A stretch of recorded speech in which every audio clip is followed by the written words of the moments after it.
అమ్మ ఒక చిరంజీవి గురించి అంటే వ్యాస మహర్షి గురించి అయిపోయింది గదా! నెక్స్ట్ బలి చక్రవర్తి గురించి చెప్పుకుందాం. అంటే బలి చక్రవర్తి ఎలా చిరంజీవుడయ్యాడు? ఆ స్టోరీ ఏంటి అనేది ఒకసారి చెప్పండి? హ్మ్. బలి చక్రవర్తి కథ కూడా చాలా బావుంటుంది. హ్మ్. ఈ బలి ఎవరు? కశిపుడు తర్వాత ప్రహ్లాదుడు ఉన్నాడు కదా! ఆ హ్మ్. ప్రహ్లాదుడికి మనవడు.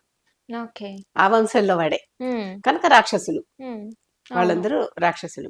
ఆ రాక్షస వంశంలో పుట్టినటువంటి బలి చక్కటి దానశీలి. హ్మ్. మంచి దానం చేసే బుద్ధి గలవాడు. ఎవరు ఏదడిగినా తన దగ్గర ఉంటే లేదనకుండా ఇచ్చేటటువంటి వ్యక్తి. హ్మ్. మ ఎన్నో యజ్ఞాలు, యాగాలు చేసి ఎంతోమందినో ఋషులని, పండితులని, బ్రాహ్మలని, కవులని అందరినీ సంతృప్తి పరిచినటువంటి మహాచక్రవర్తి. హ్మ్. ఈయన కూడా ఒకసారి యాగం చేస్తూ ఉంటాడు. ఈ బలి చేసేటటువంటి బలి ఏమో మిగిలినందరికీ మంచివాడే కానీ, హ్మ్. దేవతలకి మాత్రం శత్రువే. ఎందుకు? రాక్షసులకి, దేవతలకి పడదుగా జాతి వైరం. ఓకే. పాము ముంగిసలాగా. హ్మ్. జాతి వైరం. కనుక ఓకే. వాళ్ళ ఆస్థానాలనే ఆక్రమించేసుకున్నాడు. హ్మ్. మళ్ళీ వాళ్ళ ప్రజల్ని బానే చూస్తాడు. హ్మ్. ఈ ఈ ఇంద్రుడు, వరుణుడు, అగ్ని వీళ్ళెవరు పడరు. హ్మ్. అంటే దేవతాగణం పడదు. ఓకే. ఆ దేవతాగణాన్ని ఓడగొట్టి వాళ్ళ రాజ్యాలని తనే ఆక్రమించుకుని, ఇంద్రసింహాసనం తనే ఆక్రమించుకుని తన రాజ్యం చక్కగా చేసుకుంటున్నాడు. హ్మ్. అందరూ కలిసి దేవతాగణం విష్ణుమూర్తి దగ్గరికెళ్ళి ప్రాధేయపడ్డారు. హ్మ్. మమ్మల్ని మళ్ళీ మా రాజ్యాలు మాకిప్పించు. దేవతలు అంటే ఏమిటి? పాజిటివ్ అవును. ఎనర్జీస్ కదా వాళ్ళు. హ్మ్. ఎప్పుడైతే పాజిటివ్ శక్తులు బాధపడుతూ ఉంటాయో, సమాజంలో పాజిటివిటీ తగ్గిపోతుంది. నెగటివిటీ అవును. పెరిగిపోతుంది. హ్మ్. అలాంటప్పుడు రక్షించటానికి తప్పనిసరిగా విష్ణుమూర్తి ఎవరో ఒక త్రిమూర్తుల్లో ఒకళ్ళొచ్చి కాపాడతారు వెంటనే. అవును. ఎక్కువగా కాపాడేది విష్ణుమూర్తి, శివుడు వీళ్ళే. హ్మ్. వీళ్ళిద్దరు వస్తారు.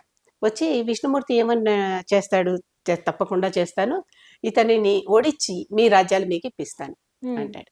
అని ఆయన అదితి కశ్యపుడికి ఒక కుమారుడుగా పుడతాడు. హ్మ్. పొట్టివాడు, మరుగుజ్జువాడు, పొట్టివాడు. హ్మ్. చిన్న పిల్లాడు ఇంకా పెరగల.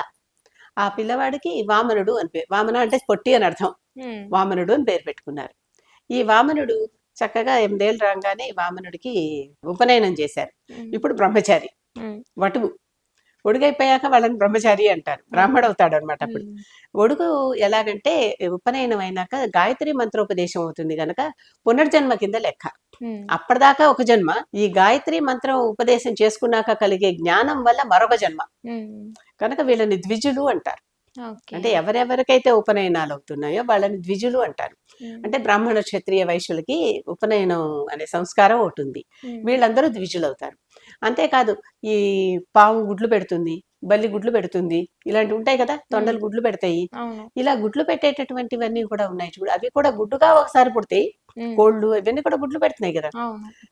గుడ్డుగా ఒకసారి పుట్టి మళ్ళీ తర్వాత ఆ జీవిగా ఇంకోసారి పుడుతుంది. అవును. కనుక వాటిల్ని కూడా ద్విజులంటారు. ఓకే. అంతేకాదు మన పళ్ళున్నాయి చూడు. హ్మ్. ఈ పళ్ళు చిన్నప్పుడు ఒక పళ్ళొస్తాయి. అవును. మళ్ళీ ఆ పళ్ళు పడిపోయి, పాల పళ్ళు పడిపోయి మళ్ళీ పళ్ళొస్తాయి. మళ్ళీ వస్తాయి. కనుక పళ్ళు కూడా ద్విజులే. అంటే హ్మ్. 2 సార్లు జన్మనెత్తినవి అనర్థం. ఓకే. ద్విజ అంటే. హ్మ్. ద్విజ అంటే చాలా మంది బ్రాహ్మణులే అనుకుంటారు. బ్రాహ్మణులే కాదు ఇవన్నీ ద్విజులే. హ్మ్. 2 సార్లు ఎవరెవరైతే జన్మలెత్తుతారో హ్మ్. 2 సార్లు అంటే మొదటిసారి పుట్టాక చనిపోరు. హ్మ్. గుడ్డుగా బతికే ఉంటుందది. తర్వాత ఆ గుడ్డు నుంచి పక్షి వస్తుంది. అవును. పక్షమో ఏదో వస్తుంది. హ్మ్. కనుక అది జన్మే కదా! అవును. అలా ఈ పళ్ళు పాతవి ఊడిపోయినాయి. పడిపోయినాయి. చిన్నప్పుడు ఈ పాల పళ్ళంటాం. అవి హ్మ్. పడిపోయినాయి. మళ్ళీ దంతాలు పళ్ళన్నీ వచ్చినాయి గదా! హ్మ్. కనుక ఇవి పళ్ళు ఇలాంటివన్నీ ద్విజులనమాట. అలాగే ఓకే. ఉపనయనం చేసిన తర్వాత జ్ఞానం అనేటటువంటి కొత్త జన్మ హ్మ్. కలిగింది కదా! జ్ఞానం కలిగింది కదా! ఆ జ్ఞానం పుట్టింది వాళ్ళకప్పుడు. హ్మ్. కనుక జ్ఞానం పుట్టింది కనుక వాళ్ళు రెండో జన్మ. ఓకే.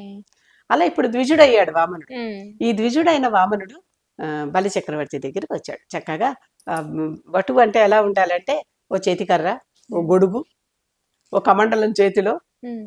ఇవి పట్టుకుని కమండలం అంటే ఎప్పుడు నీటి పాత్ర వాళ్ళ దగ్గరే ఉంటుంది. ఈ రోజు మనం వాటర్ బాటిల్స్ మోసుకెళ్తున్నామే అలాగ మహర్షులందరూ కూడా వాళ్ళ కమండలాలు వాళ్ళు తీసుకెళ్లేవాళ్ళు ఎక్కడికెళ్ళినా. అవును. ఏ అడవుల్లో ఎక్కడ ఏ సౌకర్యం ఉందో ఎవరికి తెలుసు? ఎలా హ్మ్. తెలుసు? హ్మ్. అలాగా. అవి తీసుకుని వచ్చాడు. ఈ యజ్ఞవాటికి వచ్చాడు. రాక్షసుల గురువు శుక్రాచార్యుడు. హ్మ్. ఈ శుక్రాచార్యుడు ఆధ్వర్యంలో ఈయన ఒక యజ్ఞం చేస్తున్నాడు బలి. వచ్చి ఈయన దగ్గరికి వచ్చాడు. యజ్ఞం చేస్తున్నప్పుడు ఒక నియమం ఏంటంటే ఎవరైనా ఏదన్నా దానం అడిగితే ఇవ్వాలి. హ్మ్. ఇవ్వని అనకూడదు. అంటే ఈ యజ్ఞ ఫలితం ఉండదు. హ్మ్. ఏ యజ్ఞమైనా చేస్తూ ఉంటే ఒక దీక్షలో ఉన్నప్పుడు ఎవరైనా వచ్చి అడిగితే దానికి వాళ్ళకి అది సంతృప్తి పరచాలి వాళ్ళని. ఓకే. వచ్చి అడుగుతున్నాడు. అడుగుతుంటే శుక్రాచార్యుడు గమనించేశాడు. ఆయనకు అర్థమైపోయింది. ఈ వచ్చినవాడు చిన్న బాలుడు కాదు, మహావిష్ణువు. కనుక నిన్ను ఏదో ఇరకాటం పెడతాడు. హ్మ్. కనుక నువ్వు కొంచెం జాగ్రత్తగా ఉండు అని హెచ్చరించాడు బలిని. గురువు కదా ధర్మం. అవును. ఆ! జాగ్రత్త. ఎవరైనా సరే నేనొచ్చి అడిగితే ఇవ్వాలి కదా! నేను కాదని ఎలా అంటా? హ్మ్. అంతటి మహావిష్ణువు నా దగ్గరకొచ్చి చెయ్యి జాపి హ్మ్. నన్ను భిక్ష అడిగితే నేను చెయ్యి మీద చెయ్యి పెట్టి నా నా దానం ఇస్తున్నా. హ్మ్. విష్ణుమూర్తి చెయ్యి మీద నా చెయ్యి ఉండటం ఎంత గొప్ప! ఆ హ్మ్. విష్ణుమూర్తి చెయ్యి ఎలాంటిది? అంత గొప్ప చెయ్యి మీద నా చెయ్యి పెట్టి నేను దానం ఇస్తున్నా. హ్మ్. అంత గొప్ప హ్మ్, ఇది నాకు కలుగుతోంది అదృష్టం హ్మ్. అని చెప్పి ఇస్తానన్నాడు. అతనొచ్చాడు. వచ్చి ఆ బాలుడు ఏం కావాలో కోరుకో, చిన్న పిల్లాడివి కదా! నీకు రకరకాల మధుర పదార్థాలు కావాలా? లేతే సింహాసనాలు కావాలా? లేకపోతే బోలెడు మంది స్త్రీలు కావాలా? రాజ్యాలు కావాలా? ఏం కావాలో, ఏం కావాలంటే కోరుకో అని చిన్న పిల్లలకి ఇచ్చే రకరకాల తాయిలాలన్నీ చెప్పాడు బలి. హ్మ్. అవేమీ అక్కర్లే నాకన్నాడు. నేనేం చేసుకుంటాను వాటిని చిన్నపిల్లాడిని. నువ్వు హ్మ్. అంతమంది స్త్రీలు ఇస్తే నేనేం చేస్తాను? హ్మ్. ఆ రాజ్యాలన్నీ ఇస్తే నేనేం చేసుకుంటాను? అవన్నీ నేను ఎంతకని నేను తింటాను? నువ్వెన్ని మధుర పదార్థాలు, ఫలాలు నాకిచ్చినా హ్మ్. అని ఏవి చెప్పినా కాదన్నాడు. మరి ఏం కావాలి నీకు? నాకు 3 అడుగుల నేల ఇవ్వు చాలన్నాడు. హ్మ్. 3 అడుగుల నేలేమిటి? ఏం చేసుకుంటావు? హ్మ్. అంటే 3 అడుగులు చాలు నాకు. నా హ్మ్. పాదంతో కొలిచి తీసుకుంటా. 3 హ్మ్. అడుగుల నేల నాకివ్వు అన్నాడు. సరే ఏదో ఇందులో తిరకాసు ఉంది అర్థమవుతోంది అందరికీ. హ్మ్. అయినా సరే ఇస్తానన్నాడు. ఇస్తానని నీరు ధార పోసి ఇవ్వాలి కదా! ఇచ్చేటప్పుడు దానం ఇచ్చేటప్పుడు. ఆ నీరు ధార పోస్తుంటే ఆ ధారా పాత్రలో శుక్రాచార్యుడు ఒక పురుగు వలె మారి దూరాడు. హ్మ్. నీరు రాకుండా అడ్డం పట్టానికి. ఓకే. ఈయన గ్రహించుకున్నాడు హ్మ్. వామనుడు. గ్రహించుకుని ఒక పుల్ల తీసి దాంట్లో పొడిచాడు. హ్మ్. శుక్రాచార్యుడి కన్ను లొట్టపోయింది. అవును. హ్మ్. అందుకే చావు తప్పి కన్ను లొట్టపోయింది అనే సామెత శుక్రాచార్యుడి నుంచే వచ్చింది. ఓకే. శుక్రాచార్యుడు ఒక కన్ను లేదు. హ్మ్. ఆ తర్వాత నుంచి అంతకు ముందర ఉంది. ఆ తర్వాత లేదు. హ్మ్. ఎందుకంటే ఆ కంటి మీద గుచ్చాడు ఈయన. హ్మ్. సరే లబ్బదిబ్బమని బయటకొచ్చాడు. ఆపుదామని చూస్తున్నానంటే భలే అన్నాడు. ఆపొద్దు ఆయన పిల్లవాడు అడిగాడు నేనిస్తాను. ఆ పిల్లవాడు ఎవరైనా కానీ హ్మ్. అంటే మహావిష్ణువు అనే అనుమానం వచ్చేసింది ఇప్పటికే బలికి కూడా. ఓకే. ఎవరైనా కానీ హ్మ్. నేనిస్తానన్నాడు. ఇచ్చేశాడు. ఇచ్చాక అప్పుడు ఆ పిల్లాడు వామనుడు కాస్త త్రివిక్రముడైపోయాడు. హ్మ్. త్రివిక్రముడు అంటే ఏంటి? మొత్తం ఆకాశం అంత ఎత్తుకి ఎదిగిపోయాడు. హ్మ్. అప్పటిదాకా ఆకాశం మీద ఉన్న చంద్రుడు ఏదో నెత్తి మీద గొడుగులాగా ఉంటే అసలు పూర్తిగా దాన్ని ఆక్రమించేశాడు. హ్మ్. అంత సూర్యమండలం దాకా ఎదిగిపోయాడు. ఓకే. అలా మొత్తం ఆకాశమే గొడుగైపోయినట్టుగా అంత ఎత్తుకి ఎదిగిపోయాడు. హ్మ్. అప్పుడు ఈ 3 పాదాలు పెట్టి ఒక పాదంతో నేలంతా ఆక్రమించేశాడు. హ్మ్. ఒక పాదం ఎత్తి ఆకాశం అంతా ఆక్రమించేశాడు. హ్మ్. మూడో పాదం ఎక్కడ పెట్టను అన్నాడు. హ్మ్. అంటే ఎక్కడ పెట్టాలి ఇంకా? ఆ హ్మ్. పక్కన వీళ్ళిద్దరు నుంచొని ఉన్నారు శుక్రుడును బలి. నా హ్మ్. నెత్తి మీద పెట్టమన్నాడు బలి. హ్మ్. అంటే బలి దానగుణానికి చాలా సంతోషించాడు వామనుడు. ఆ బలి తన పాదం బలితల మోపిన పాదము అని అన్నమాచార్య కీర్తన కూడా ఉంది. హ్మ్. బ్రహ్మ కడిగిన పాదము అని. ఆ బలి తల మీద ఈ పాదం మోపాడు. హ్మ్. మోపి ఆ బలిని ఇలాగా కిందకి అణగదొక్కేశాడు. మిగిలిన అన్ని అవతారాల్లో ఆ రాక్షసుల్ని చంపుతారు. అవును. ఈ అవతారంలో రాక్షసుడిని చంపడు. హ్మ్. కిందకి తొక్కేశాడు. అంటే ఏమైంది? ఒక కాలంతా ఆకాశం కమ్మేసింది. హ్మ్. ఒక కాలంతా నేల కమ్మేసింది. హ్మ్. ఇంకో కాలు బలి మీద పెట్టి పాతాళాన్ని తొక్కేశాడు. హ్మ్. తొక్కేసాక 3 పాదాలు వచ్చేసినాయి. అప్పుడు సంతసించి మామూలు రూపం చూపించి అప్పుడు బలికి వరం ఇస్తాడనమాట. ఏమని? నీ దాన గుణానికి మెచ్చాను. హ్మ్. ప్రాణం పోతుందని తెలుసుకున్నా కూడా నువ్వెక్కడ వెనకాడల. హ్మ్. నేనెవరో అర్థం చేసుకుని కూడా నువ్వు వెనకాడల. హ్మ్. కనుక నీ దాన గుణానికి నేను మెచ్చాను. భవిష్యత్ రాబోయే రోజుల్లో నువ్వు హ్మ్. ఇంద్రుడివవుతావు. హ్మ్. భవిష్యత్ ఇంద్రుడు. నువ్వు ఇంద్ర సింహాసనం నువ్వే అధిష్ఠిస్తావు. హ్మ్. ఇప్పుడు మాత్రం ఇంద్ర సింహాసనం వాళ్ళకి ఇచ్చేయాలి. వాళ్ళదే వాళ్ళకి ఇచ్చేయాలి. అప్పుడు నీదవుతుంది అది. ఇచ్చేయాలి. అంతేకాదు నువ్వు పాతాళ లోకంలో మహారాజుగా ఉంటావు. హ్మ్. మహాచక్రవర్తిగా ఉంటావు.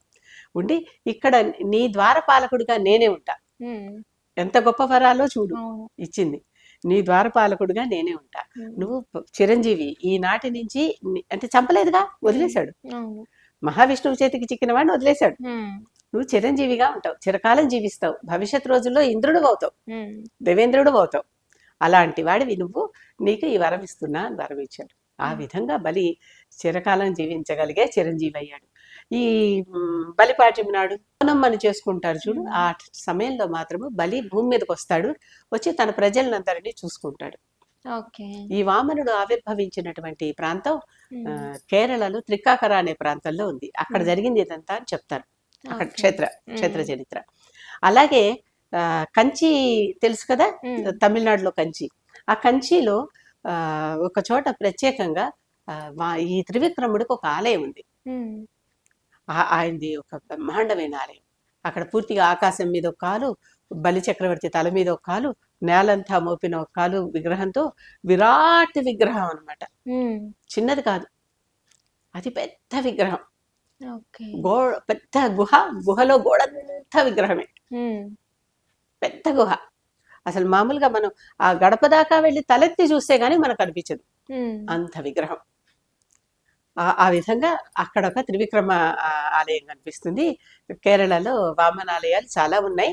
ముఖ్యంగా ఈ హ్మ్. త్రికాకరాలో ఉన్న ఆలయం ఆయన అక్కడ ఉద్భవించాడు అని. హ్మ్. ఆ రకంగా బలి విష్ణుమూర్తి ఆశీస్సులు పొంది, విష్ణుమూర్తి చేత చిరకాలం జీవించేలాగా వరం పొంది చిరంజీవి అయ్యాడు.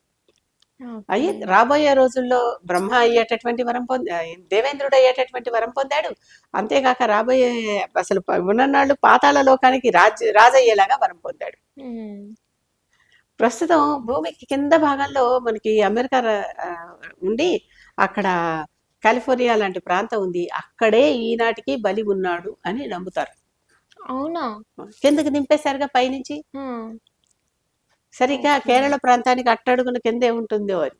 హ్మ్. అక్కడ ఇప్పటికీ కొన్ని సూచనలు, కొన్ని అలాంటి ఆనవాళ్లు ఉన్నాయి ఓకే. వెళ్ళి చూస్తే. హ్మ్.